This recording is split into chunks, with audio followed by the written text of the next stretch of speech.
Vamos então começar. Exercício 1.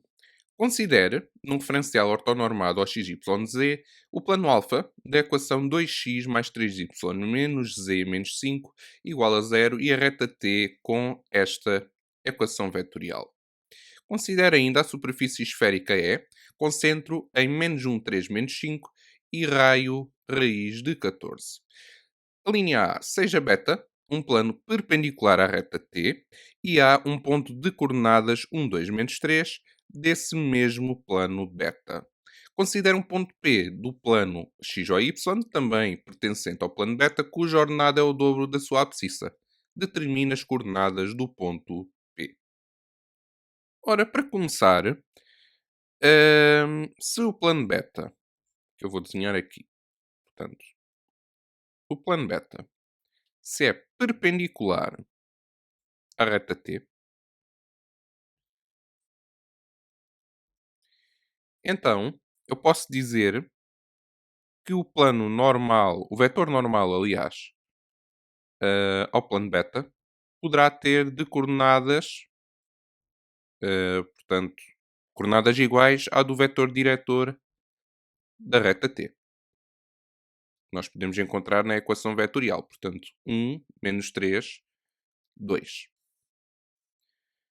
Assim, eu já posso afirmar que o plano beta pode ser definido pela seguinte equação. Portanto, x menos 3y mais 2z mais um d qualquer, que nós ainda vamos ter que calcular, igual a zero.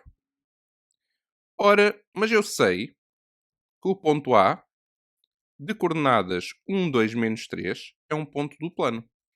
Então vamos lá substituir as coordenadas de A na equação do plano.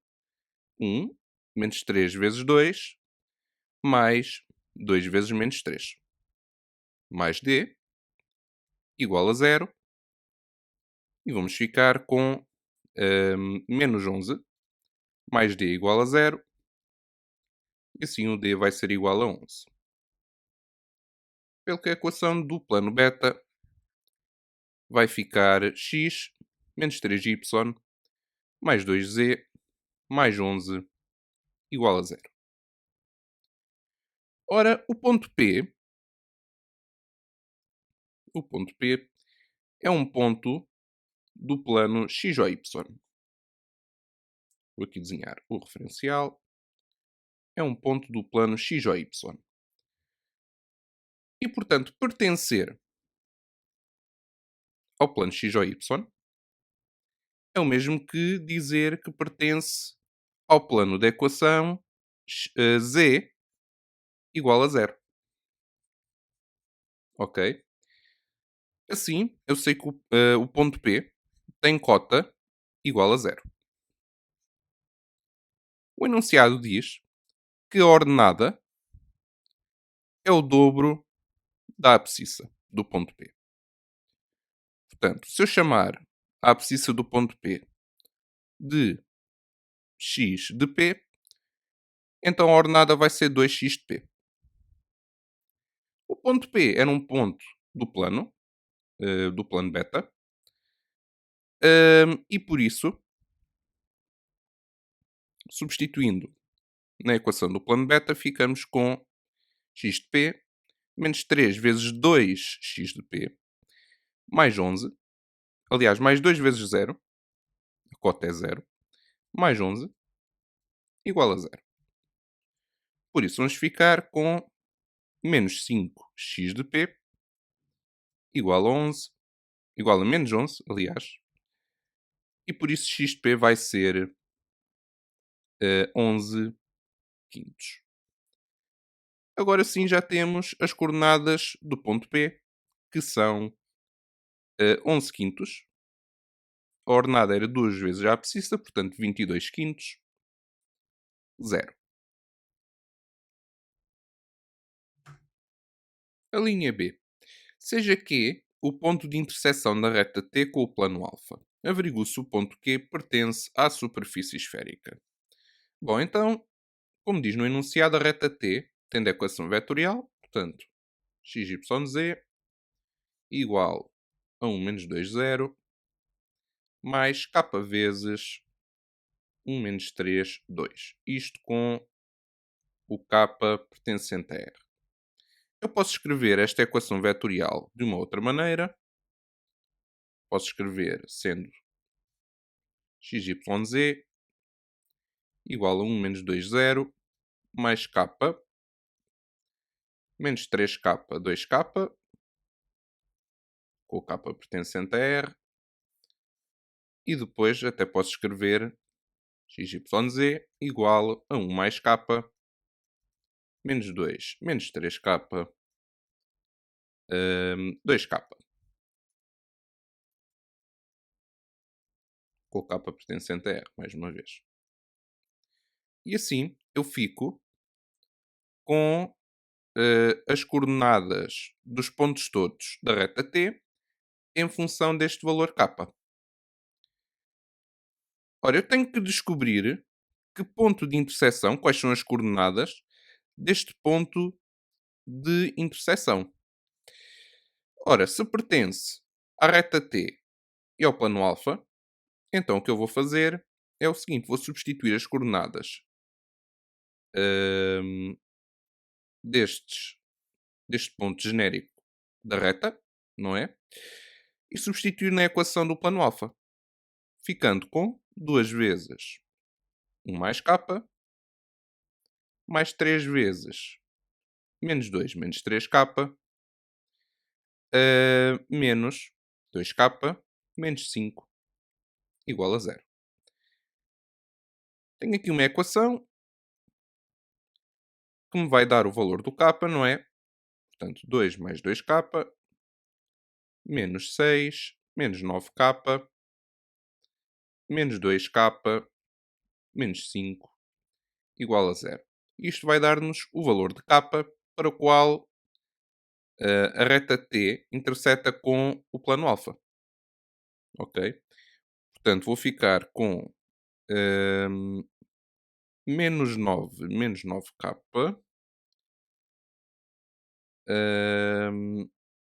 igual a 0. E assim o k vai ser igual a 1. Aliás, menos 1. Menos 1. Então, eu agora posso descobrir, substituindo aqui na equação da reta T, vou substituir o k por menos 1 e vai-me dar as coordenadas de um ponto. Portanto, 1 mais menos 1, menos 2, menos 3 vezes menos 1, 2 vezes menos 1. Este vai ser o meu ponto de interseção. Portanto, vão ser as coordenadas do ponto Q. Portanto, 0, 1, menos 2. Portanto, estas são as coordenadas do ponto Q. Ora, vamos então ver se pertence à tal superfície esférica. Para isso, vamos ter que escrever a equação desta. Se tem centro em menos 1, 3, menos 5, então podemos escrever x mais 1 ao quadrado mais y menos 3 ao quadrado mais z mais 5 ao quadrado igual ao raio ao quadrado. O raio é raiz de 14 e por isso a raiz de 14 ao quadrado vai ser raiz de 14. Aliás, vai ser 14. Então, o que nós vamos ter que fazer é substituir na equação da superfície esférica e ver se obtemos uma proposição verdadeira. Ou seja, vamos ver se o que está no primeiro membro se é igual a 14.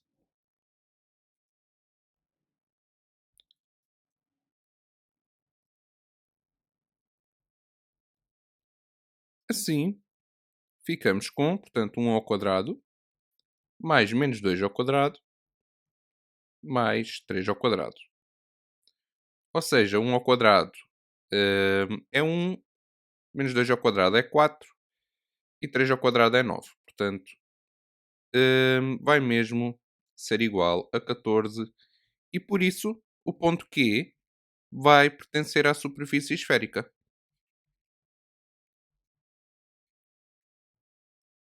Exercício 2. A Sofia decidiu criar uma password com 10 caracteres, usando apenas as vogais e os algarismos de 0 a 9. Quantas passwords têm exatamente 3 letras A? Ora, então temos uma password com 10 caracteres, hum, e queremos que as passwords tenham exatamente 3 letras A. Portanto, temos que ver onde é que as letras A vão ficar. Se, por exemplo, nas 3 primeiras posições, ou se na primeira, na segunda e na última, por exemplo. Portanto, temos que ver onde é que as letras já vão ficar. Para além disso, não se esqueçam que uma letra A não se distingue de outra letra A. São a mesma letra, portanto não consigo distinguir. Então, eu posso, nas 10 posições, nos 10 caracteres que eu tenho ali, eu posso dispor as letras A de combinações 10, 3 a 3, maneiras diferentes. Ok? Isto é o número de maneiras que eu posso escolher as posições das letras A. Resta-me escolher 7 caracteres. E no enunciado diz que só temos de ter exatamente 3 letras A. Ainda podemos usar as restantes vogais. Não há nada que me impeça no enunciado. Então, para cada caractere, eu ainda tenho disponíveis 14 caracteres para cada um dos 7. Ok?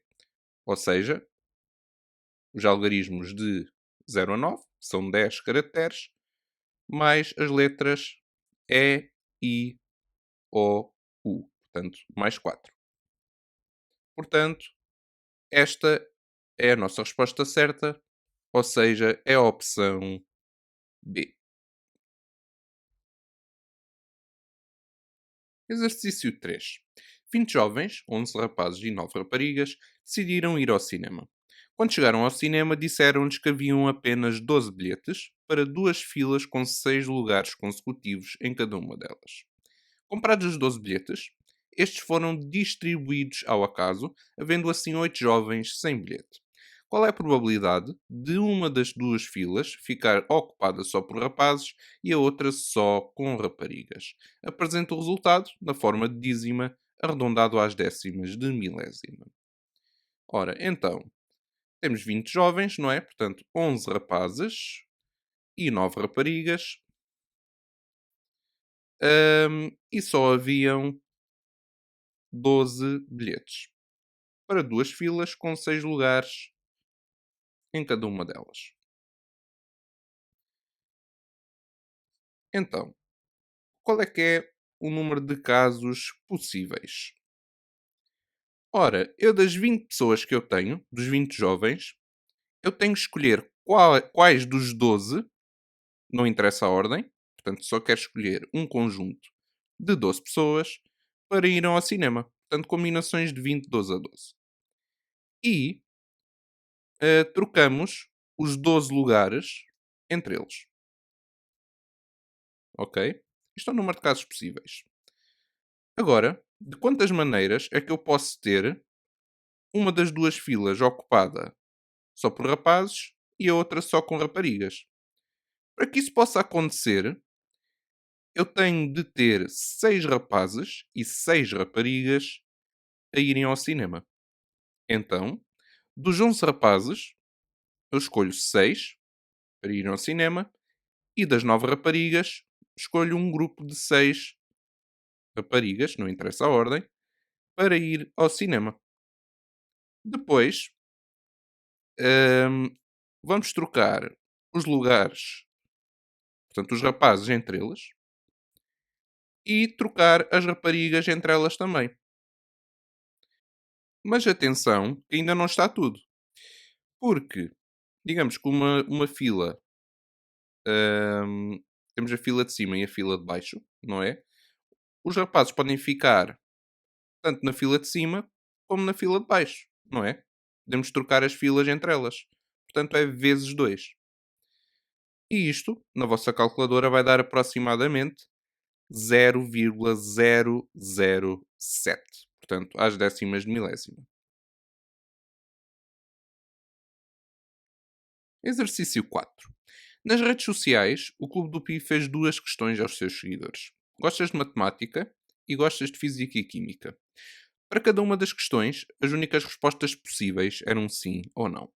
E um estudo que se fez relativamente às respostas dos seguidores, verificou-se que, dos seguidores que gostavam de física e química, 4 quintos gostavam de matemática.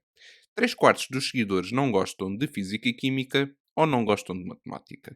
E dos seguidores que gostam de matemática, metade gostam também de física e química. Sabe-se que 320 seguidores responderam às perguntas. Dos seguidores que responderam às perguntas, quantos não gostam nem de física e química, nem de matemática? Em primeiro lugar, vou chamar de M o acontecimento gostar de matemática. E vou chamar de F o acontecimento gostar de física e química. Ora, hum, o que é que nós sabemos do enunciado? Sabemos que dos seguidores que gostam de física e química, desses que gostam de física e química, 4 quintos gostam de matemática. Ou seja, a probabilidade de se gostar de matemática, sabendo que se gosta de física e química, é de 4 quintos. Para além disso, 3 quartos dos seguidores não gostam de física e química ou não gostam de matemática. Ou seja, a probabilidade de F, aliás, não F, ou não M, é igual a 3 quartos. Para além disso, também temos que, dos seguidores que gostam de matemática, dentro dos que gostam de matemática, metade também gostam de física e química. Ou seja, a probabilidade de se gostar de física e química, sabendo que se gosta de matemática, é igual a 1/2. Reparem que a probabilidade de não F unido com não M, portanto, probabilidade de não F unido com não M, pelas leis de De Morgan, é igual à probabilidade de não F interceptado com M. E isto é igual a 1 menos a probabilidade de F interceptado com M. E esta probabilidade, portanto, 1 menos a probabilidade de F interceptado com M, é igual a 3 quartos. Assim, a probabilidade de F interceptado com M vai ser 1 menos 3 quartos. Ou seja, a probabilidade de interseção vai ser 1 quarto.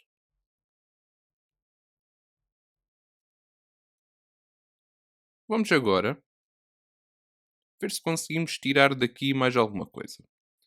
Ora, a probabilidade, portanto, a probabilidade de M sabendo F é igual à probabilidade de M interceptado com F a dividir pela probabilidade de F, e é igual a 4 quintos.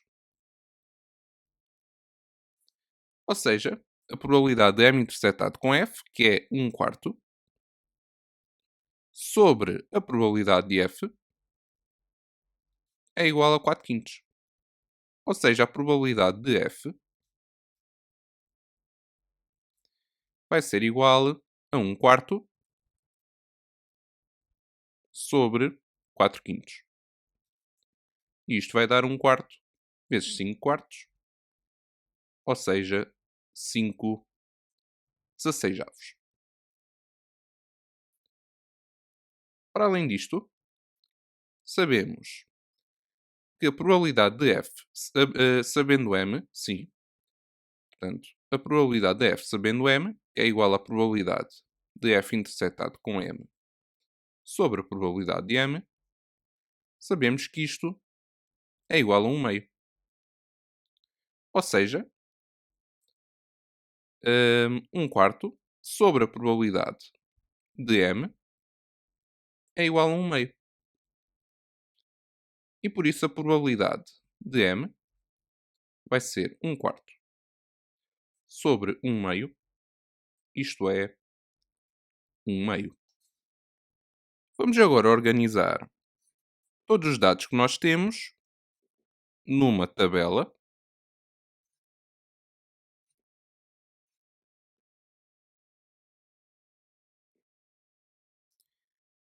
Portanto, F não F, M não M. Ora, então, nós sabemos que a probabilidade de F interceptado com M, que é 1 quarto. Sabemos também que a probabilidade de F, que é 5 16avos. Portanto, cá está. E por isso, o acontecimento contrário terá a probabilidade 11 sobre 16. Sabemos também que a probabilidade de M, que é 1 meio. E por isso o acontecimento contrário também será 1 meio. Então, voltando atrás, o que é que nós queríamos ao certo? Queríamos saber, dos seguidores que responderam às perguntas, quantos não gostam nem de física e química, nem de matemática. Ou seja, temos que descobrir a probabilidade, de não F interceptado com não M. Esta aqui. Para eu poder descobrir esta probabilidade, eu vou ter que, por exemplo, descobrir esta aqui. E uma vez que descobrir esta probabilidade, como já tenho esta, já consigo descobrir a probabilidade pedida. Então, sabemos que a probabilidade de M interceptado com F mais a probabilidade de M interceptado com não F é igual a 1 meio. Ou seja, 1 quarto mais a probabilidade de M interceptado com não F, que é igual a 1 meio. Ou seja, a probabilidade de M interceptado com não F é 1 meio menos 1 quarto, ou seja, vai ser 1 quarto. Portanto, 1 quarto. E agora sim, vamos então à probabilidade pedida. Ora, a probabilidade de M interceptado com não F, mais a probabilidade de não M interceptado com não F, vai dar 11 16avos. E por isso é o mesmo que temos 1 quarto, mais a probabilidade de não M interceptado com não F, isto vai dar 11 16avos. Assim, a probabilidade de não M interceptado com não F vai ser 11 16avos menos 1 quarto. Ou seja, vai dar 7 16avos. Vamos recapitular outra vez. Eles tinham perguntado dos seguidores que responderam às perguntas, quantos não gostam nem de física e química nem de matemática? Ok, então o que eles estão a pedir não é bem a probabilidade, mas sim quantas pessoas não gostam nem de física e química nem de matemática. Sabemos que 320 seguidores responderam às perguntas. Então, reparem no seguinte: 7 sobre 16, portanto, 7 em cada 16 alunos não gostam nem de uma coisa nem de outra. E como tivemos 320 pessoas a responder, nós temos que saber quantas é que não gostam nem de uma coisa nem de outra, que vai ser o X. Portanto, o X vai ser igual a 7 vezes 320 sobre 16. E isto vai dar 140. E esta sim é a nossa resposta. Exercício 5.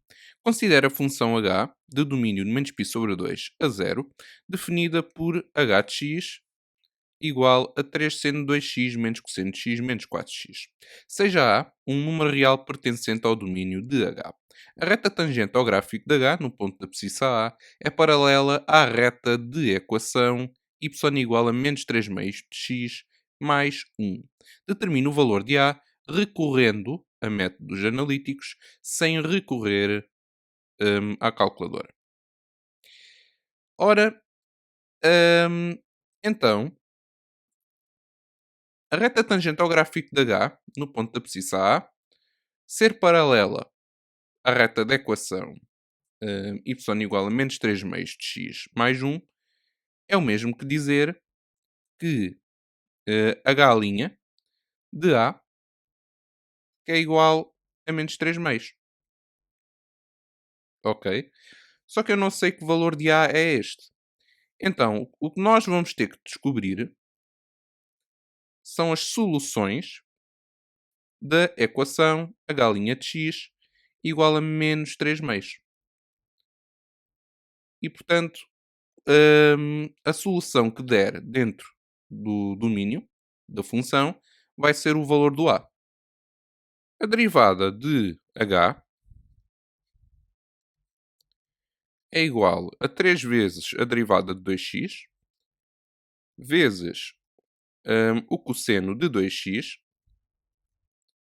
A derivada de menos cosseno de x é seno de x menos 4. Então nós tínhamos que resolver a equação H' de x igual a menos 3 meios. Então, simplificando a expressão da primeira derivada, ficamos com 6 cosseno de 2x mais seno de x menos 4 igual a menos 3 meios. Vocês podem ir ao formulário e verão que tem uma fórmula para o cosseno de A mais B. Ora, se eu tiver cosseno de x mais x, que é cosseno de 2x, irão perceber que isto é igual ao cosseno ao quadrado de x menos o seno ao quadrado de x. Substituindo na equação, ficamos com 6 vezes o cosseno ao quadrado de x menos o seno ao quadrado de x mais o seno de x menos 4 mais 3 meios. Menos 4 é o mesmo que menos 8 meios. Menos 8 meios mais 3 meios fica menos 5 meios. Portanto, menos 5 meios igual a 0. Então, ficamos com 6 cosseno ao quadrado de x menos 6 seno ao quadrado de x mais seno de x menos 5 meios igual a 0. Então agora, o que é que eu faço com esta equação? Como é que eu a resolvo? Eu tenho aqui cosseno ao quadrado, tenho seno ao quadrado e tenho seno de x. Mas eu sei que o cosseno ao quadrado de x, aliás, cosseno ao quadrado de x mais o cosseno ao quadrado de x é igual a 1. E por isso o cosseno ao quadrado de x será igual a 1 menos o seno ao quadrado de x. E agora ficamos com 6 vezes 1 menos seno ao quadrado de x, menos 6 seno ao quadrado de x, mais seno de x, menos 5 meios igual a 0. Portanto, simplificando, ficamos com 6 menos 6 seno ao quadrado de x, menos 6 seno ao quadrado de x, mais seno de x, menos 5 meios, igual a 0. Portanto, eu tenho aqui 6 menos 5 meios. Ora, 6 é o mesmo que 12 meios. 12 meios menos 5 meios é 7 meios. Portanto, menos 12 seno ao quadrado de x, mais seno de x, mais 7 meios, é igual a 0. E agora, fazemos uma mudança de variável, em que o y é igual a seno de x, para ficarmos com uma equação de segundo grau para resolver. Menos 12y ao quadrado, mais y, mais 7 meios, e isto é igual a 0.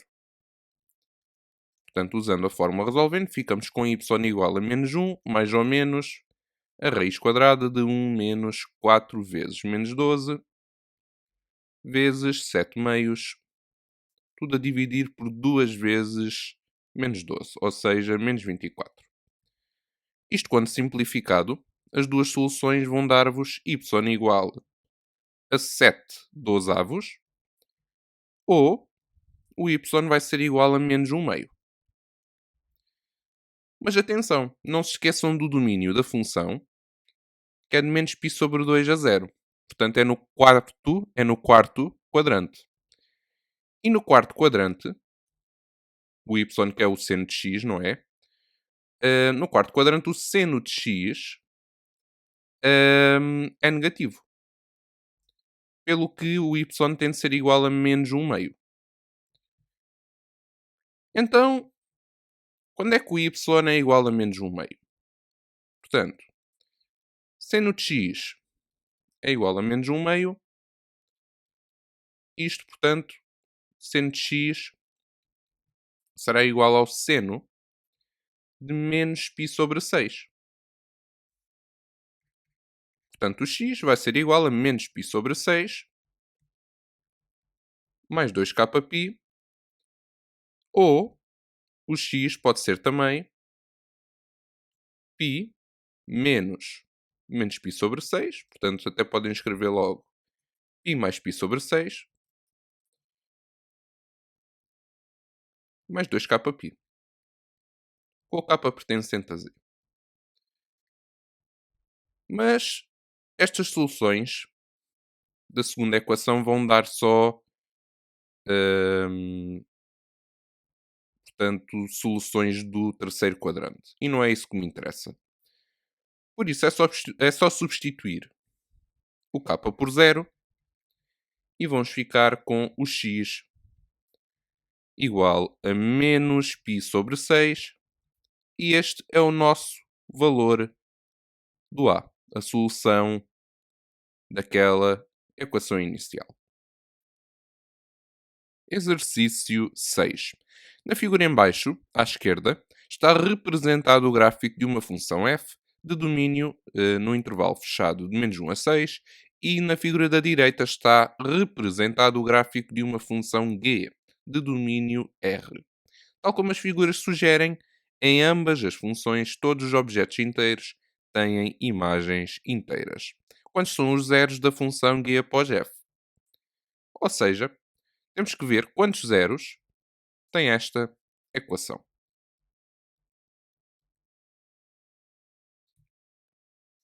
Ou seja, g de f de x, quando é que g de f de x é igual a zero. Ok, então vamos ver o seguinte. Quando é que, para que abscissas, é que a função g é zero? Para 2, não é? O 2 é o único zero da função g.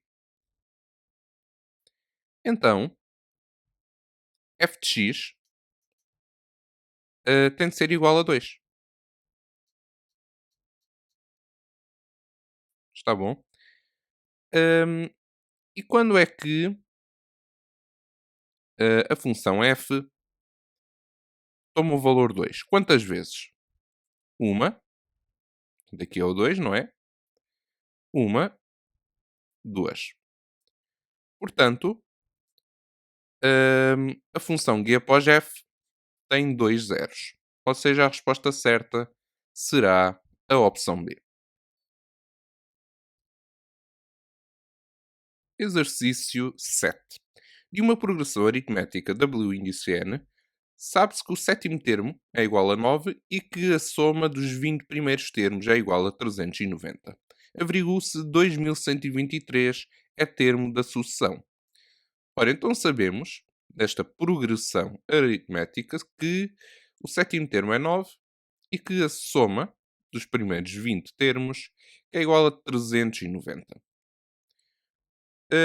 No formulário do exame, vocês têm como é que é a soma dos primeiros n termos de uma progressão aritmética. Portanto, que é igual ao primeiro termo mais o enésimo termo sobre 2 vezes n. Assim, a soma dos primeiros 20 termos, que é 390, não é? Será igual ao primeiro termo mais o vigésimo sobre 2 vezes 20. Ora, eu sei também que, de um modo geral, o enésimo termo de uma progressão aritmética é igual ao késimo termo mais n menos k vezes a razão da progressão aritmética. A partir daqui, eu posso concluir o seguinte, que o vigésimo termo é igual ao sétimo mais 20 menos 7 vezes a razão. Ou seja, posso concluir que o vigésimo termo é igual a 9 mais 3r. Para além disto, posso concluir que o sétimo termo é igual ao primeiro mais 7 menos 1 vezes a razão da progressão aritmética. Ou seja, 9 é igual ao primeiro termo mais 6 vezes r. Ou seja, o primeiro termo vai ser igual a 9 menos 6r. E no que é que isto me vai ajudar? Reparem que eu acabei de escrever o vigésimo termo e o primeiro em função da razão da progressão aritmética. Eu vou substituir nesta equação a verde da soma dos primeiros 20 termos. Ora, W1 era igual a 9 menos 6R e W20, o vigésimo termo, era igual a 9 mais 3R.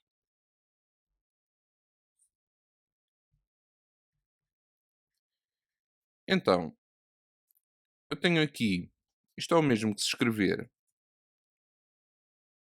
portanto eu tenho aqui 20 sobre 2, portanto isto é o mesmo que escrever tudo isto vezes 10, não é? 20 sobre 2 é 10. E agora posso dividir ambos os membros por 10. Ficando com 39 igual a 9 menos 6R mais 9 mais 3R. E agora sim vamos simplificar o que está no segundo membro. Portanto, 39 é igual a 18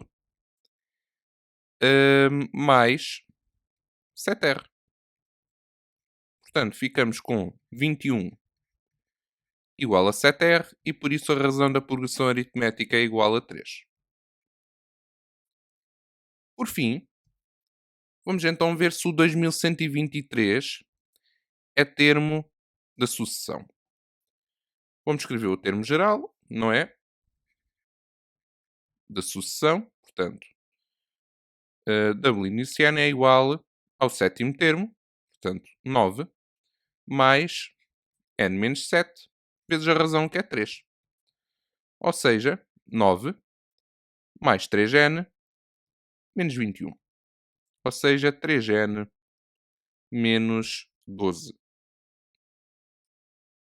O que temos que fazer para vermos se 2123 é termo da sucessão é igualarmos a expressão da progressão aritmética do termo geral igual a 2123. Portanto, vai dar o n, vai dar 2135 terços. Isto não pertence a n e por isso 2123 não é termo da sucessão da índice n. Exercício 8. Considere a sucessão, o índice n, definida por recorrência deste modo. Qual das seguintes proposições é verdadeira? A opção A diz que a sucessão índice n é limitada. Ora, uma sucessão qualquer é limitada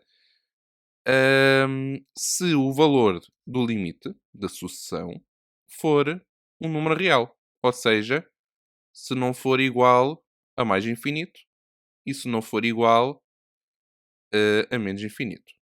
Portanto, tem de dar um número. E o limite desta sucessão é igual ao limite de ln de n. Ok? Isto é o limite quando o n tende para mais infinito. E isto dá o ln de mais infinito, que dá mais infinito. Portanto, como este limite não dá um número real, a sucessão não é limitada.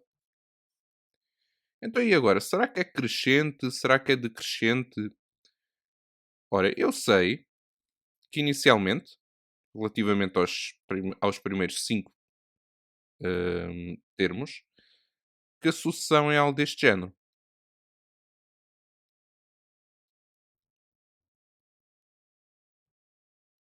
Ok? Portanto, o quinto termo é igual a 5. Vocês conseguem perceber que esta sucessão está a crescer, não é? Mas, se vocês repararem, no sexto termo, ela decresce do quinto para o sexto termo. Porque o sexto termo vai ser ln de 6 e ln de 6 é aproximadamente 1,8. Portanto, a sucessão vai cair aqui. Embora vocês conheçam o gráfico da função ln de x, ou ln de n, neste caso, e dela ser sempre crescente, o que é certo é que ela não decresce, é que ela não continua a crescer, aliás, do quinto para o sexto termo. Então a sucessão não pode ser considerada crescente, ok? Nem decrescente. Por isso, a sucessão será considerada, portanto, não é monótona. Não é crescente, nem decrescente, nem estritamente decrescente, nem estritamente crescente. Assim, a resposta certa é a opção D. Exercício 9. Em C, conjunto dos números complexos, considere os complexos Z1 e Z2, determine os valores, ou o valor de θ, pertencentes ao intervalo aberto de menos π a π, de modo que o quadrado do conjugado Z1 vezes Z2 seja um número imaginário puro. Em primeiro lugar, se vocês olharem para o complexo Z1, nós temos lá o i elevado a 43. I elevado a 43 é o mesmo do quê? Reparem que i elevado a 0 é 1, i elevado a 1 é i, i ao quadrado é menos 1, e depois i ao cubo vai ser menos i. E à quarta vai ser mais uma vez 1, e à quinta vai ser i, i elevado a 6 vai ser menos 1, e o i elevado a 7 vai ser menos i. Da mesma maneira que o i elevado a 8 vai ser 1 também, o i elevado a 12 e o i elevado a 40, não é? Vai ser 1 também. I elevado a 41 será i elevado a 42 será menos 1 e por isso i elevado a 43 será menos i. Então, o complexo Z1 vai ser igual a 4 raiz de 3 é elevado a i vezes θ sobre menos 3 mais raiz de 3i. Eu vou arranjar agora a maneira de escrever o número que está, o complexo que está no denominador, hum, como, portanto, na forma trigonométrica, ok? Em que vou começar por determinar o módulo, portanto, é a raiz quadrada de menos 3 ao quadrado mais a raiz de 3 ao quadrado. E isto vai dar, portanto, a raiz quadrada de 9 mais 3. Portanto, a raiz de 12, que é o mesmo que 2 raiz de 3. Falta agora descobrir o argumento deste número. Eu sei que a tangente de alfa, a tangente desse argumento, vai ser raiz de 3, portanto, a parte imaginária do número, sobre a parte real, que é menos 3. Quando é que a tangente é menos raiz de 3 sobre 3? Eu sei que a tangente é negativa no primeiro, aliás, no quarto, e no segundo quadrantes. E no segundo quadrantes. Mas, se vocês repararem, a parte imaginária deste número, que é a raiz de 3, é positiva. E por isso, o alfa vai ter que ser um ângulo do segundo quadrante. E a parte real é negativa. Assim, o alfa vai ter que ser π menos π sobre 6. Ou seja, 5π sobre 6. E agora sim consigo escrever um número que está no denominador do Z1 na forma trigonométrica. Sei o módulo e sei o argumento. E vai ser 2 raiz de 3 é elevado a i vezes 5π sobre 6. Vamos agora simplificar este número, não é? Portanto, o Z1 vai ser o mesmo. Portanto, 4 raiz de 3 sobre 2 raiz de 3. Isto vai dar 2. É elevado a i vezes θ menos 5π sobre 6.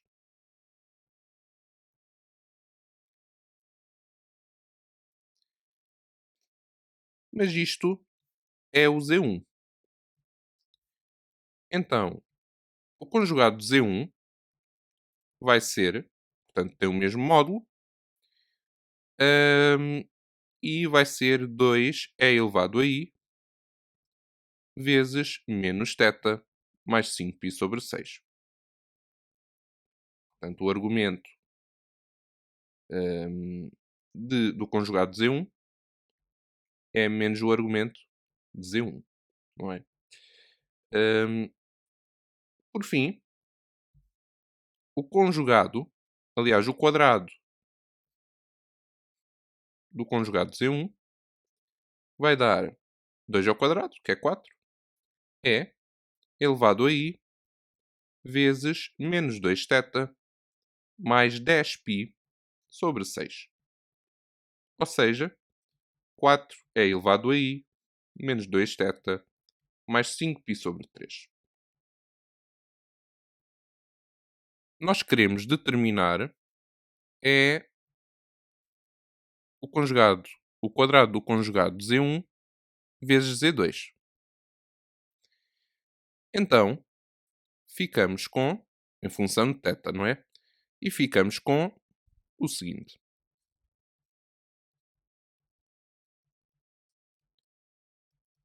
4 é elevado a i vezes menos 2θ mais 5π sobre 3 e vamos somar o argumento de Z2, que é 3θ, como é um produto de dois complexos. Ficando com 4 é elevado a i θ vezes θ mais 5π sobre 3. Lembrando, mais uma vez, nós tínhamos que determinar hum, para que valores de θ é que este número complexo é um número imaginário puro. E o que é um número imaginário puro? Se eu tiver um número w qualquer, portanto que é igual a mais bi, este número complexo w será um número imaginário puro se a sua parte real for zero, ou seja, se a for igual a zero. Ok? Portanto, a parte real do w tem de ser zero. Hum, então vamos desenhar o plano de Argand, o plano complexo, com a parte imaginária e com a parte real. Ora, o afixo, para que este número complexo seja um número imaginário puro, o afixo geométrico, o afixo do número, tem que estar no eixo imaginário. Quer seja na parte positiva, quer seja na parte negativa. Ok? Assim, isto quer dizer que o argumento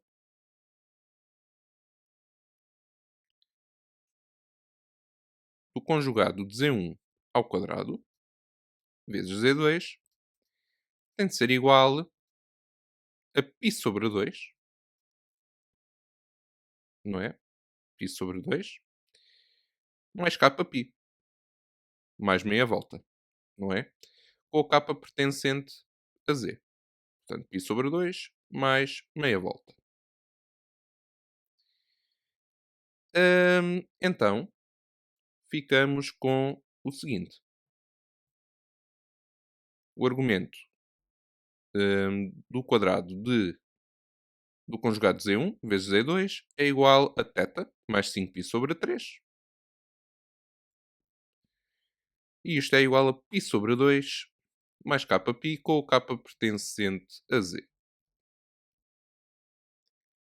5π sobre 3 é o mesmo que 10π sobre 6. Portanto, θ é igual a menos 10π sobre 6. E π sobre 2 é o mesmo que 3π sobre 6. Mais kπ com o k pertencente a z. Assim, o θ vai ser igual a menos 7π sobre 6 mais kπ com o k pertencente a z.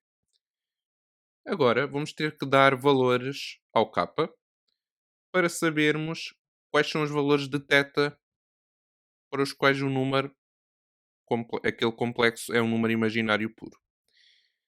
Vamos primeiro substituir o k por zero e se substituirmos o k por zero, θ vai dar menos 7π sobre 6 e vai dar fora daquele intervalo de menos π a π, pelo que não é uma das soluções, não é um dos valores.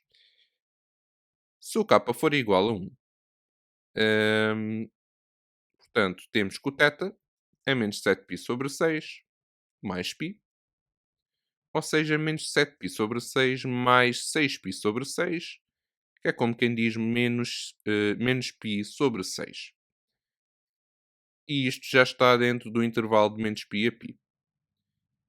Se o k for igual a 2, temos o θ igual a menos 7π sobre 6 mais 2π, ou seja, menos 7π sobre 6 mais 12π sobre 6, que é como quem diz 5π sobre 6. Assim, o conjunto de solução, o conjunto de valores que nos foi pedido, é o menos π sobre 6, 5π sobre 6. Exercício 10. Em C, conjunto dos números complexos, seja Z igual a 2 raiz de 3 mais 2 raiz de 5 e sabe-se que Z é uma das raízes de índice 6 de um certo número complexo W. Considere, no plano complexo, o polígono cujos vértices são as imagens geométricas das raízes de índice 6 desse complexo W. Qual é o perímetro desse polígono? Ora, então, o polígono cujos vértices são as imagens geométricas das raízes sextas de qualquer complexo é um, um hexágono regular, ok? Portanto, eu desenhei aqui, ou tentei desenhar, um hexágono regular, ok? E para além disso, também tem uma outra característica. O centro do hexágono é a origem do plano complexo que eu desenhei aqui. Tá bom? Também é o centro, é a origem do plano complexo. Então, a parte real e a parte imaginária de Z são ambas positivas. Portanto, a parte real é 2 raiz de 3 e a parte imaginária é 2 raiz de 5. São ambas positivas. Portanto, esta seria a imagem geométrica, por exemplo, de Z. Ora, assim, então esta medida era o módulo de Z. Ok? Mas atenção, se isto é um polígono regular, se é um hexágono regular, então eu posso decompô-lo em 6 triângulos equiláteros. Está bom? O que quer dizer que esta medida aqui é módulo de Z também, e esta medida aqui também é módulo de Z. E isto é importantíssimo. Porquê? Isto, portanto, leva-nos a concluir que o perímetro deste polígono é 6 vezes, porque é um hexágono, tem 6 lados, o módulo de Z. Ok? Portanto, vamos então determinar o módulo de Z, que é a raiz quadrada de 2 raiz de 3 ao quadrado, mais 2 raiz de 5 ao quadrado.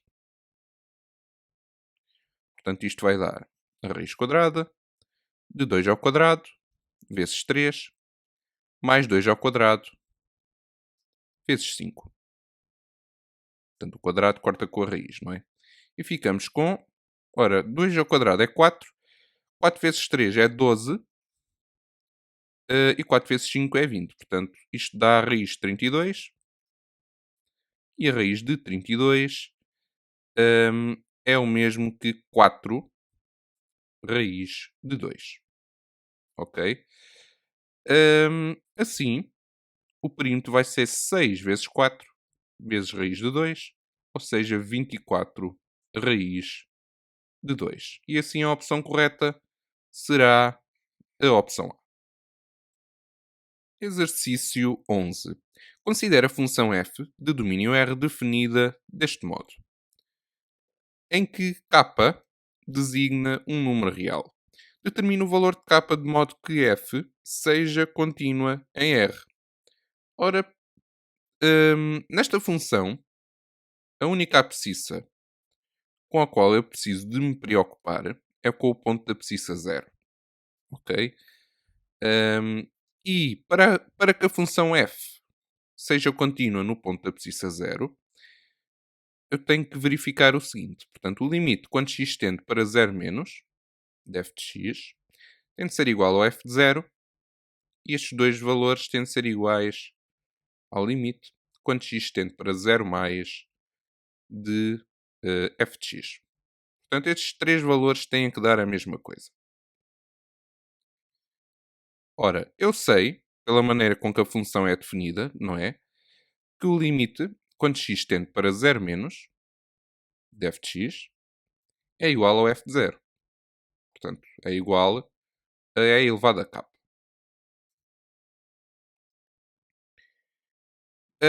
Relativamente ao limite quando x tende para 0 mais, vamos ter que o calcular, não é? Portanto, o limite quando x tende para 0 mais, de e elevado a x menos 1, mais 2 ln de x, sobre ln de x.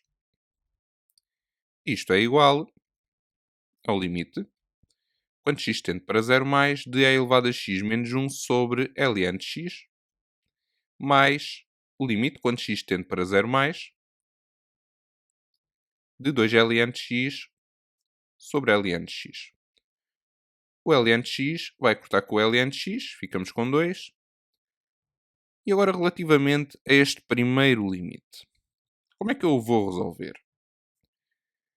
Eu vou dividir o numerador e o denominador por x, ok?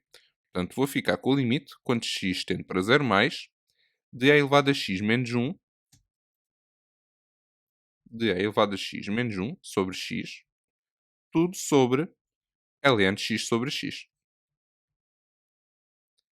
E agora vocês conseguem ver aqui um limite notável. O limite quando x tende para 0 mais, de e elevado a x menos 1 sobre x, que é igual a 1. E atenção, que relativamente ao ln de x, aquele limite não é nenhum limite notável, porque o limite de quando x tende para mais infinito, e não quando tende para 0 mais, de ln de x sobre x é que é igual a 0. Então, vamos ficar, aliás, esqueci-me aqui de acrescentar o 2, portanto mais 2 daqui, e vamos ficar com o limite quando x tende para 0 mais, de e elevado a x menos 1 sobre x, sobre o limite quando x tende para 0 mais, do ln de x sobre x. O limite que está no numerador vai dar 1 e o outro vai dar ln de 0 mais sobre 0 mais. O ln de 0 mais, portanto, mais 2. O ln de 0 mais é menos infinito, ok? Sobre 0 mais. Portanto, isto não é nenhuma indeterminação. Menos infinito sobre 0 mais vai dar menos infinito, ok? Hum, portanto, 1 sobre menos infinito, mais 2, 1 sobre menos infinito é 0, portanto, o limite vai dar 2. Como hum, os limites laterais tinham de ser iguais, não é? E tinham de ser iguais ao f de 0, então o e elevado a k tem de ser igual a 2, e assim o k tem de ser igual ao ln de 2. Exercício 12.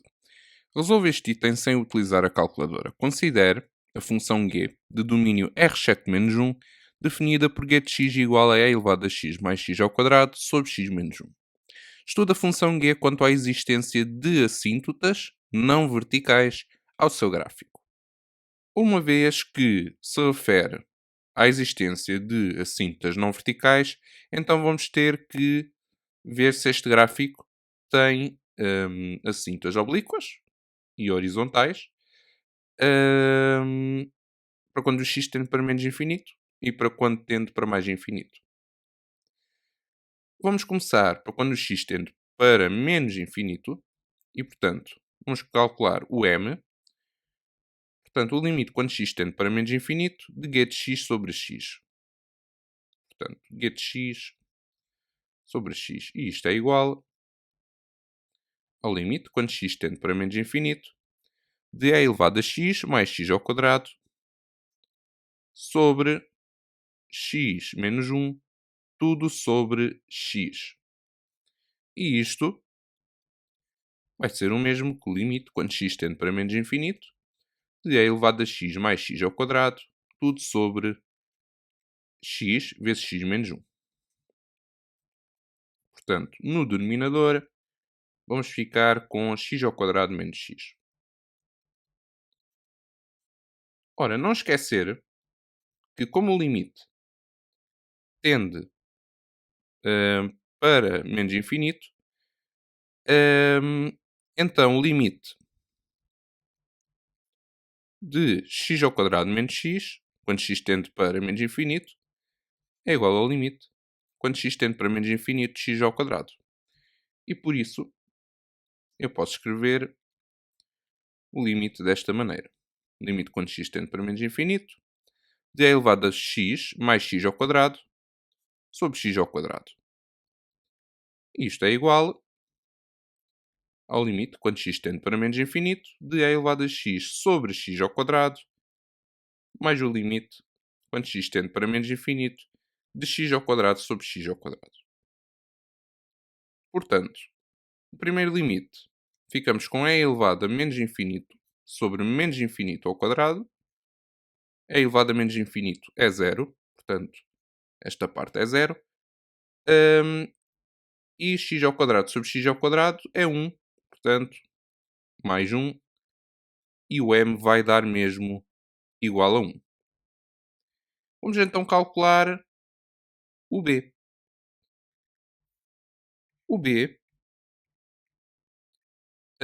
vai ser o limite, quando x tende para menos infinito, de g de x menos mx, ou seja, menos x.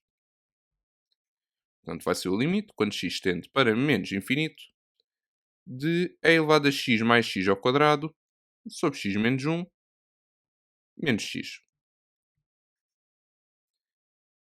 Como é que nós vamos sair daqui? Vamos colocar tudo sobre o mesmo denominador, ou seja, ali o x vai ficar x vezes x menos 1 sobre x menos 1. Portanto, x vezes x menos 1 vai dar x ao quadrado menos x. E vamos colocar tudo sobre o mesmo denominador. Portanto, x menos 1, não é? É elevado a x mais x ao quadrado menos x ao quadrado mais x. Portanto, isto aqui dá, exato, x ao quadrado menos x com o sinal de menos. Menos x ao quadrado mais x sobre x menos 1. E, portanto, vamos ficar com o limite, quando x tende para menos infinito, de e elevado a x, portanto, o x ao quadrado corta com o menos x ao quadrado, é elevado a x mais x sobre x menos 1. Só que, mais uma vez, o limite quando x tende para menos infinito, de x menos 1, é igual ao limite quando x tende para menos infinito, de x.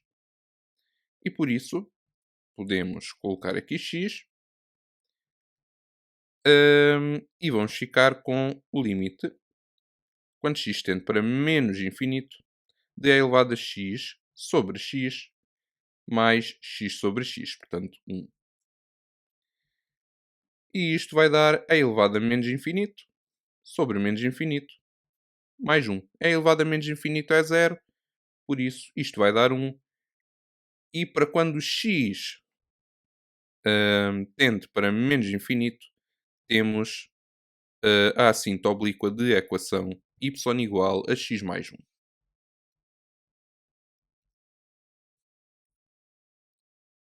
Vejamos agora se existem assíntotas não verticais para quando o x tende para mais infinito.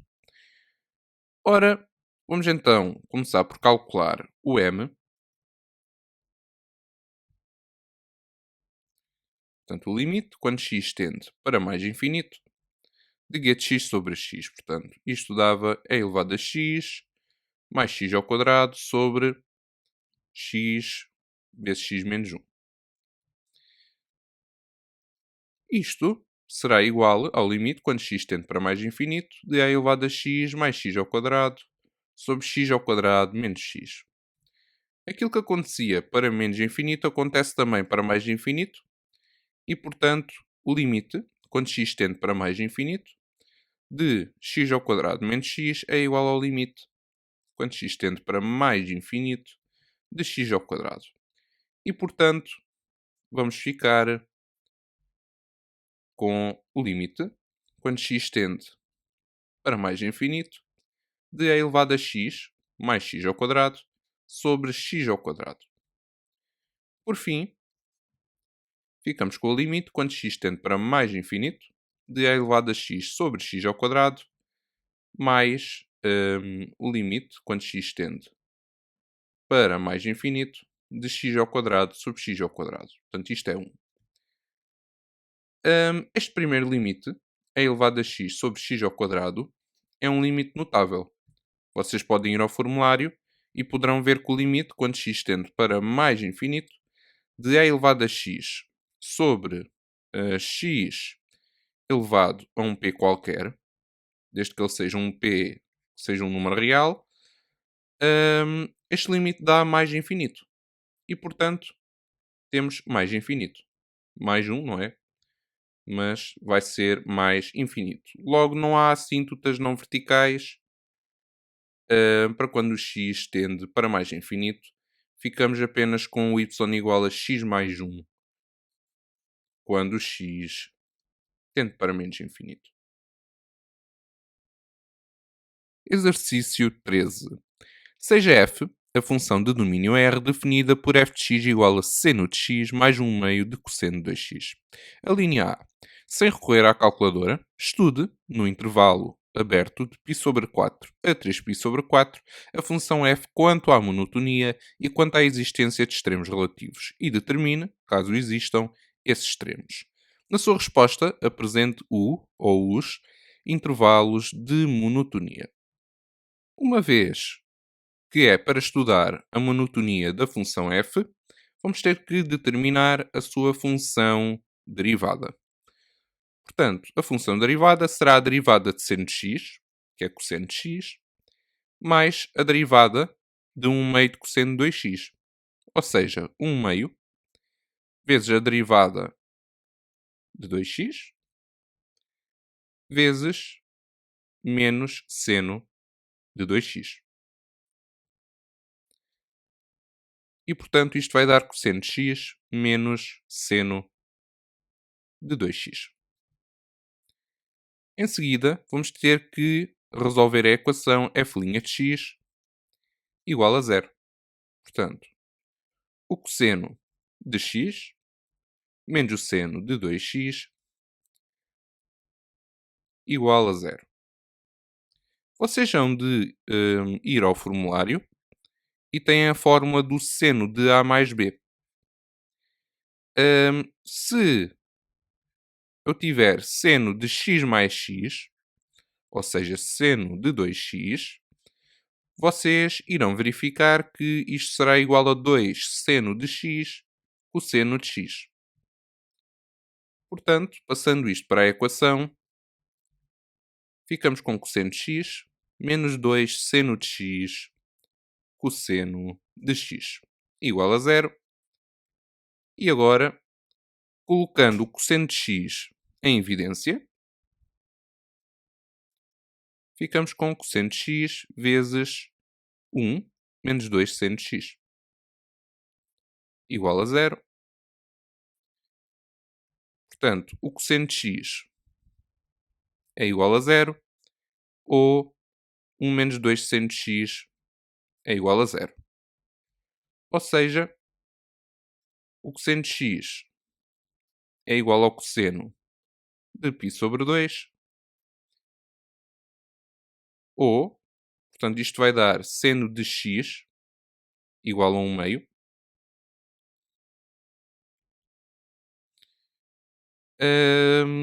Portanto, o x vai ser igual a π sobre 2 mais kπ. Portanto, o cosseno é zero. Portanto, o cosseno é zero a cada meia volta. Π sobre 2 mais meia volta. Kπ.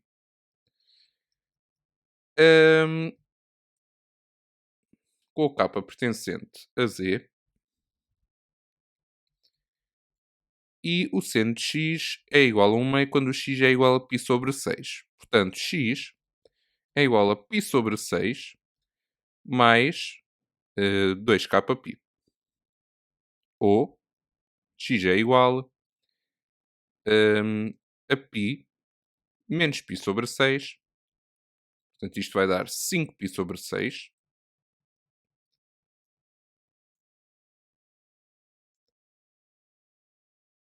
Mais 2kπ. Agora, vamos determinar soluções dentro do intervalo pedido, que era de π sobre 4 a 3π sobre 4, como temos no enunciado. Se o k for igual a zero, temos que o x é igual a π sobre 2 ou é igual a π sobre 6, que não pode ser, vai dar fora do intervalo, ou o x será igual a 5π sobre 6. E não há mais nenhuma solução dentro daquele intervalo. Podem ir confirmar, mas não há mais nenhuma solução, ok? Agora que já determinamos os zeros, o zero da primeira derivada, vamos ao quadro de monotonia. Então, portanto, eu aqui vou colocar a segunda derivada, a primeira derivada, aliás, função f, e portanto, isto era entre π sobre 4 e 3π sobre 4, portanto, entre π sobre 4 e 3π sobre 4, em que não está definido aqui, nestas duas abscissas.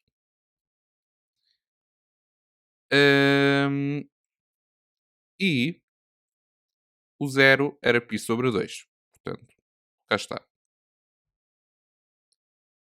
Portanto, o zero da primeira derivada. Então, em primeiro lugar, vamos descobrir no intervalo de π sobre 4 a π sobre 2 o sinal da primeira derivada. E eu posso substituir por uma abscissa.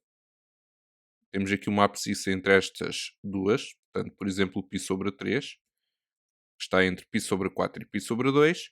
E eu vou calcular o f' de π sobre 3. E isto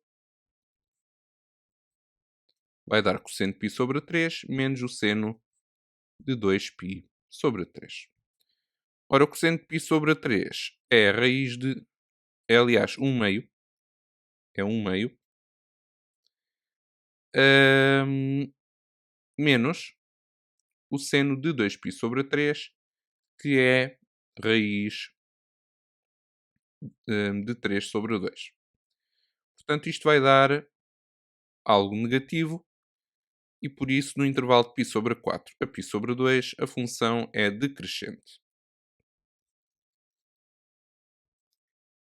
Para além disso, No intervalo de π sobre 2 a 3π sobre 4, nós temos também uma abscissa, hum, portanto 2π sobre 3, em que podemos calcular o valor da primeira derivada nesse ponto. Hum, então, isto vai dar cosseno de 2π sobre 3 menos o seno de 4π sobre 3. O cosseno de 2π sobre 3 vai dar menos 1 meio e o seno de 4π sobre 3 vai dar menos, menos raiz de 3 sobre 2. Portanto, isto vai ficar menos 1 meio mais raiz de 3 sobre 2. E isto já é positivo e por isso, no intervalo de π sobre 2 a 3π sobre 4, a função é crescente. A função f. E por isso, como a função estava a decrescer de π sobre 4 a π sobre 2, e depois a função f começou a crescer entre π sobre 2 e 3π sobre 4, podemos concluir que existe um mínimo para quando x é igual a π sobre 2. Ok? Então, que mínimo é esse? Vamos ter que o calcular, como pediu o enunciado. Portanto, vamos ter que calcular o f de π sobre 2. E o f de π sobre 2 vai ser o seno de π sobre 2 mais 1 meio do cosseno de 2 vezes π sobre 2. Portanto, cosseno de π. O seno de π sobre 2 é 1. O cosseno de π é menos 1. Portanto, ficamos com menos 1 meio vezes... ficamos com menos 1 meio, sim. E isto vai dar 1 meio. Este é o valor do mínimo relativo. Ora, quando é que a função é crescente? A função é crescente no intervalo de π sobre 2. Portanto, eu fechei aqui. Se deixassem aberto, penso que não haveria qualquer desconto. Mas teriam que deixar aberto no 3π sobre 4, pois não era para estudarmos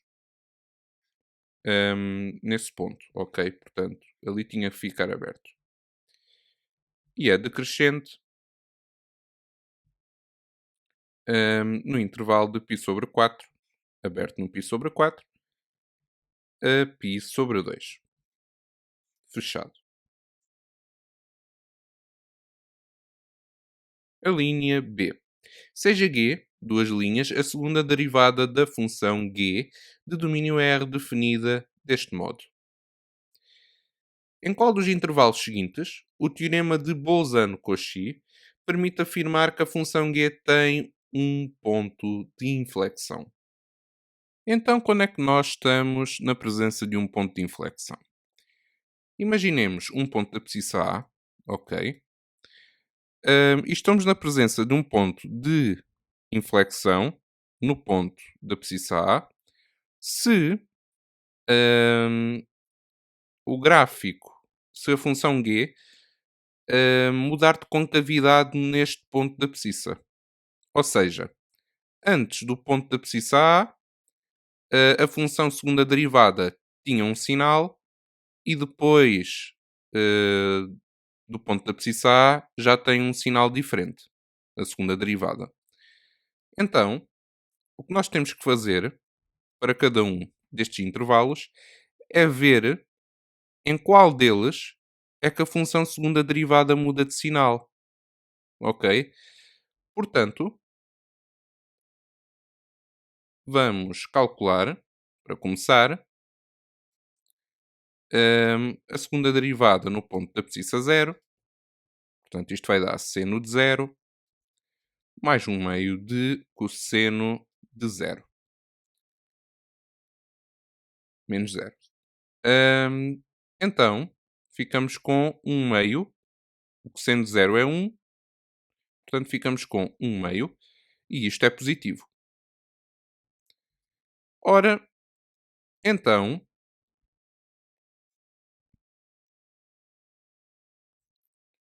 e o ponto da abscissa π sobre 6. Vamos ver se a função já é negativa no ponto da abscissa π sobre 6. Então, sendo π sobre 6 mais 1 meio do cosseno de 2π sobre 6, ou seja, de π sobre 3, menos 1 sobre π vezes π sobre 6. Portanto, o π corta com o π e ficamos com o seno π sobre 6 é 1 meio, mais 1 meio vezes o cosseno de π sobre 3, que também é 1 meio, menos 1 sexto. E isto vai dar algo positivo também. Podem confirmar na calculadora. Portanto, não é neste intervalo de 0 a π sobre 6 que a função segunda derivada muda de sinal. Vamos agora ver, no ponto da abscissa π sobre 3, se já vai dar um sinal diferente do ponto da abscissa π sobre 6, que já calculamos. Ora, então, portanto, segunda derivada no ponto da abscissa π sobre 3, isto é o seno de π sobre 3, mais 1 meio do cosseno de 2π sobre 3, mais, aliás, menos, 1 sobre π vezes π sobre 3. Mais uma vez o π corta com o π e ficamos com o seno π sobre 3. Vai dar raiz de 3 sobre 2, mais 1 meio, vezes o cosseno de 2π sobre 3, vai ser menos 1 meio, ok? Menos 1 terço. E vocês poderão verificar com a calculadora que isto também vai ser positivo. Portanto, também não pode ser a opção B. Vejamos se será a opção C. Ora, para ser a opção C, a segunda derivada no ponto da abscissa π vai ter que ser negativo. Porque no ponto da abscissa π sobre 3, já vimos que era positivo, não é? Então, temos seno de π mais 1 meio do cosseno de 2π menos 1 sobre π vezes π. O π corta com o π e ficamos com seno de π que é 0, mais 1 meio, o cosseno de 2π é 1, não é? Portanto, mais 1 meio menos 1. E isto é negativo. Portanto, podemos concluir que no intervalo de π sobre 3 a π, a função segunda derivada muda de sinal e por isso tem pelo menos um ponto de inflexão. Assim, a resposta certa é a opção C. Exercício 14. Um certo medicamento foi administrado ao António e ao Bernardo. Admita que o medicamento foi administrado aos dois às 9 horas da manhã e que durante as primeiras 24 horas após a tomada simultânea do medicamento, a massa, em gramas, de medicamento presente no corpo do António e do Bernardo são dadas respectivamente por estas duas expressões que aqui estão. Com o t, portanto, pertencente ao intervalo de 0 a 24. Determine, recorrendo à calculadora, a que horas é que o António tinha mais 0,1 gramas de medicamento no corpo do que o Bernardo. Apresenta o resultado em horas e minutos com minutos arredondados às unidades. Não justifique a validade do resultado obtido na calculadora. Na sua resposta apresenta uma equação que lhe permita resolver o problema e reproduza num referencial o ou os pontos relevantes das funções visualizados na calculadora, que lhe permitem resolver a equação e apresenta as coordenadas dos pontos relevantes arredondadas às milésimas. Ora, então, nós temos que descobrir a que horas é que o António tinha mais 0,1 gramas de medicamento no corpo do que o Bernardo. Ora, nesse caso, trata-se de resolver a seguinte equação. Portanto, A de t é igual a B de t mais 1. Aliás, mais 0,1. Portanto, temos de descobrir para que valor de t é que o António tinha mais 0,1 gramas de medicamento que o Bernardo. Então, o que eu vou fazer é o seguinte. Eu vou passar tudo para o primeiro membro.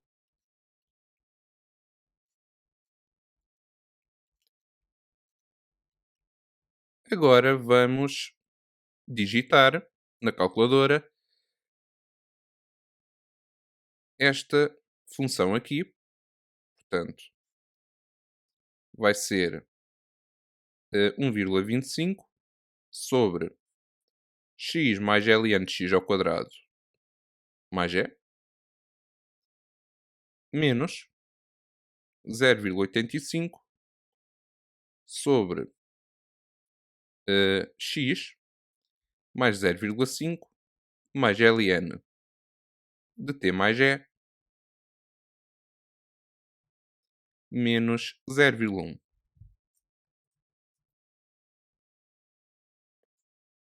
E vamos determinar os zeros desta função na calculadora. O gráfico desta função vai ser algo deste género.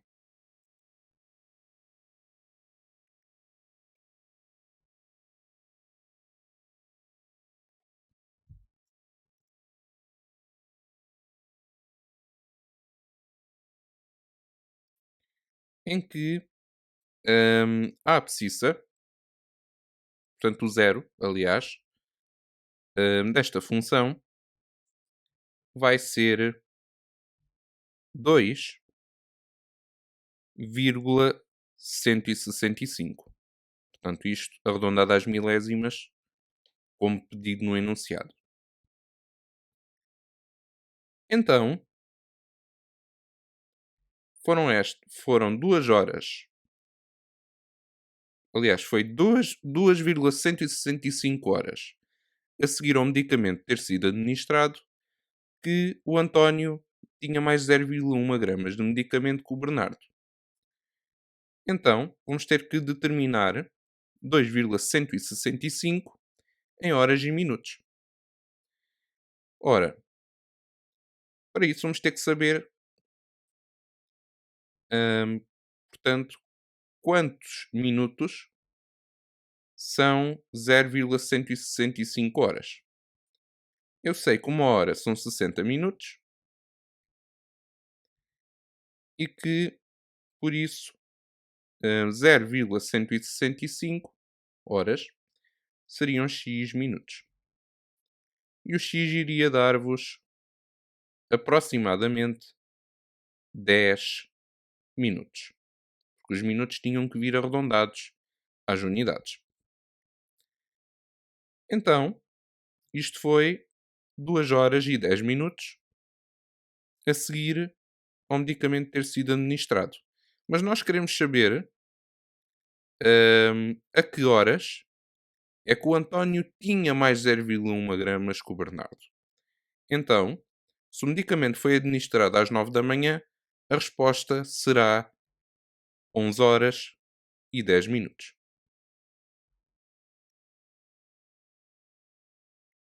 Exercício 15. Determine, sem recorrer à calculadora, os números reais que são solução desta equação.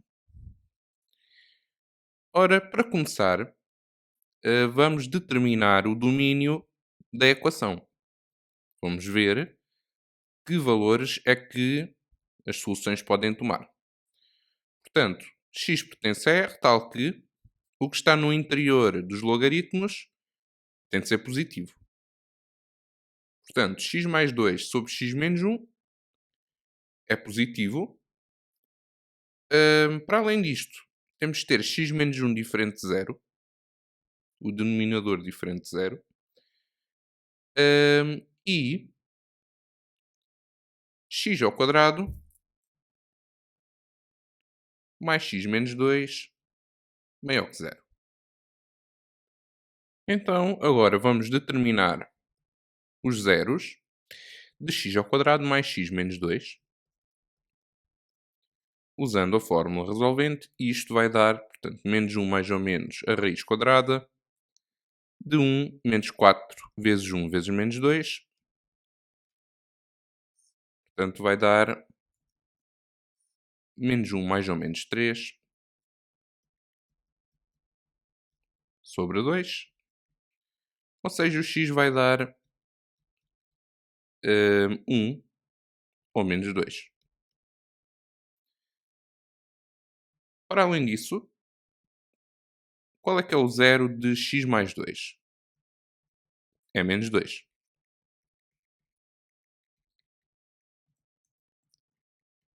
E o zero de x menos 1? Portanto, é 1.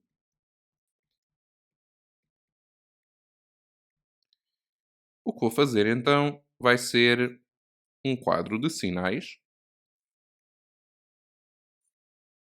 em que vou escrever o seguinte.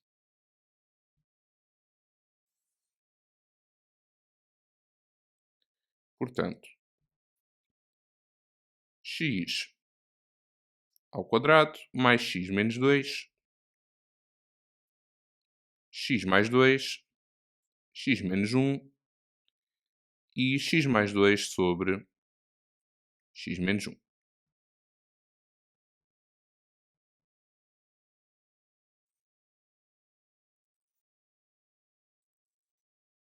Os pontos relevantes aqui são, portanto, o menos 2 e o 1.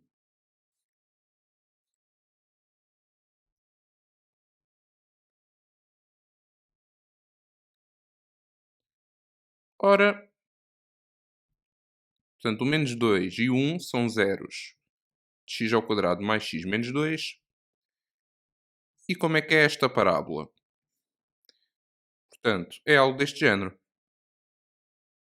Portanto, menos 2, 1. Por isso, ela é positiva de menos infinito a menos 2, negativa entre menos 2 e 1 e é positiva de novo de 1 a mais infinito. X mais 2 tem 0 em menos 2. Inicialmente é negativa, não é? É uma reta. Portanto, é negativo e depois é sempre positivo. X menos 1 inicialmente é negativo também. Tem 0 em 1 e depois é positivo.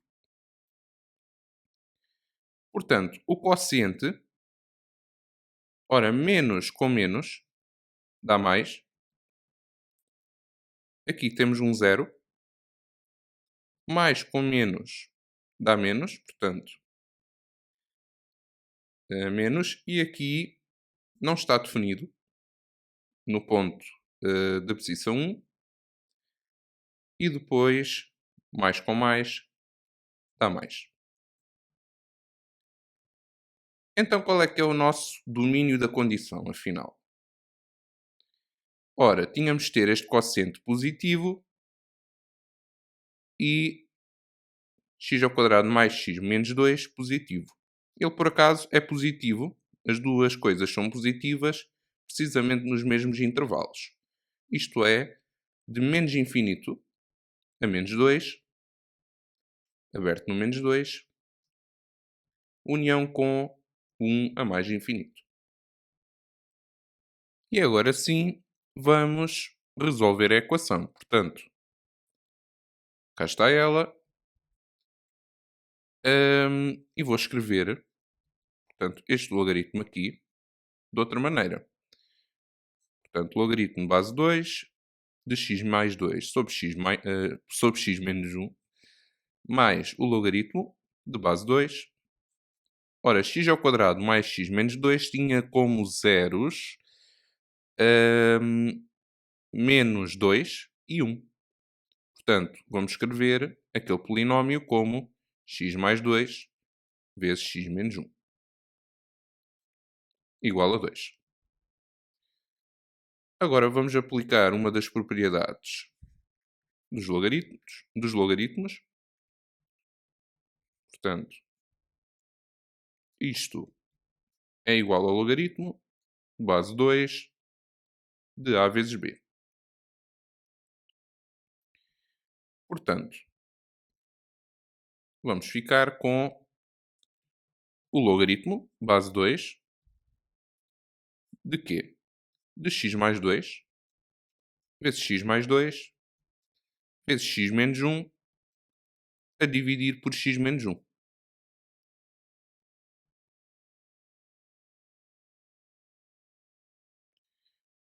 Isto igual a 2. O x menos 1 corta com o x menos 1 e vamos ficar com o logaritmo de base 2 de x mais 2 ao quadrado. Isto igual a 2. Agora nós sabemos que se y é igual ao logaritmo de base 2 de x, isto acontece só se 2 elevado a y for igual a x. Ok? Então, ficamos com x mais 2 ao quadrado igual a 2 elevado a 2. Portanto, do lado esquerdo temos x ao quadrado mais 4x mais 4 igual a 2 ao quadrado, que é 4 também. Então, ficamos com x ao quadrado mais 4x igual a 0. Colocando o x em evidência, ficamos com x vezes x mais 4 igual a 0. E daqui vem que x igual a 0 ou x mais 4 igual a 0. E por isso temos como soluções 0 e menos 4. Só que, voltando ao domínio da condição, o 0 não se encontra dentro do domínio. Como o 0 não pertence ao domínio da condição, então temos que excluir esta hipótese e o conjunto de solução fica simplesmente com menos 4. Exercício 16.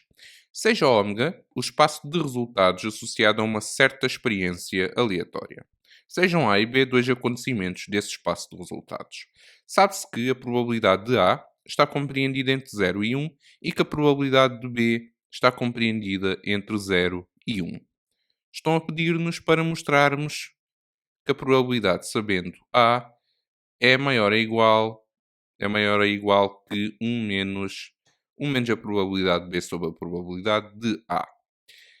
Então, olhem, para mostrar esta desigualdade, eu vou ter em conta o seguinte, que a probabilidade de A união com B que é menor ou igual que 1. Ok? Daqui vem o seguinte. A probabilidade de A união com B é igual à probabilidade de A mais a de B menos a da interseção. E isto é menor ou igual que 1. Então, olhem. A probabilidade de B sabendo A é igual à probabilidade de A interseção com B a dividir pela probabilidade de A.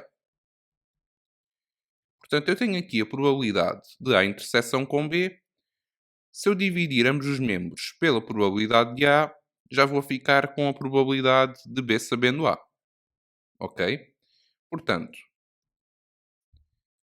dividindo tudo por probabilidade de A, o primeiro e o segundo membro, vou ficar com probabilidade de A sobre probabilidade de A mais probabilidade de B sobre a probabilidade de A menos a probabilidade de A interseção com B sobre a probabilidade de A. Portanto, a probabilidade de B sabendo A. E isto é menor ou igual que 1 sobre a probabilidade de A. Isto se e só se 1 mais a probabilidade de B sobre a probabilidade de A menos a probabilidade de B sabendo A for menor ou igual que 1 sobre a probabilidade de A. Isto se e só se, vou passar agora o 1 mais probabilidade de B sobre probabilidade de A para o outro lado e vou ficar com menos probabilidade de B sabendo A menor ou igual que menos 1 menos a probabilidade de B sobre a probabilidade de A mais 1 sobre a probabilidade de A. Isto se e só se menos a probabilidade de B sabendo A for menor ou igual a menos 1 mais 1 menos probabilidade de B sobre a probabilidade de A. E agora, se multiplicarmos os membros por menos 1, fico com probabilidade de B sabendo A. Agora tenho que trocar o sinal, vai ficar maior ou igual que 1 menos a probabilidade de B sobre a probabilidade de A, como queríamos mostrar. Neste vídeo é tudo, pessoal. Espero que tenham gostado. Não se esqueçam de subscrever o canal e de deixarem o vosso like no vídeo. Vejam também os restantes exames de modelo que temos no canal e os vídeos que nós temos com 1 hora de exercícios de matemática. Para isso vão até às playlists, ok? Portanto, neste vídeo é tudo como disse. Grande abraço e vemos no próximo vídeo.